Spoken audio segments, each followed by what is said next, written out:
মাছের রাজা হচ্ছে ইলিশ, আর এই ইলিশ মাছের কিন্তু নিজস্ব একটা আলাদা স্বাদ এবং ঘ্রাণ আছে।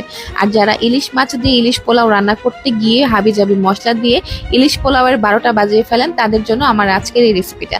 তো না টেনে ভিডিওটা দেখতে থাকুন, ইনশাল্লাহ আজকের এই ভিডিওটা আপনাদের কাছে অনেক বেশি ভালো লাগবে। প্রথমে একটা বাটিতে দিয়ে দিলাম আমি এখানে পেঁয়াজ বাটা, আর এখানে আমি 3 থেকে 4 টেবিল চামচের মতো পেঁয়াজ বাটা ব্যবহার করেছি। আর এখন দিয়ে দিব 3 টেবিল চামচের মতো টক দই। এখন টক দইটাকে আমি একটু ফেটিয়ে নিব।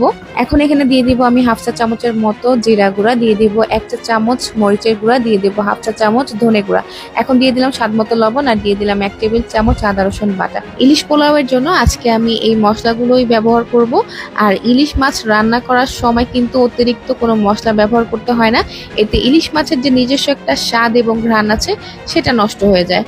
তো এখন হচ্ছে ইলিশ মাছের গায়ে ভালো মতো মশলাগুলো আমি মেখে নিব। তো মশলাটা ম্যারিনেট করা হয়ে গেছে, এখন এটাকে আমি রেস্টে রেখে দিব আধা ঘন্টার মতো। এখন একটা কড়াই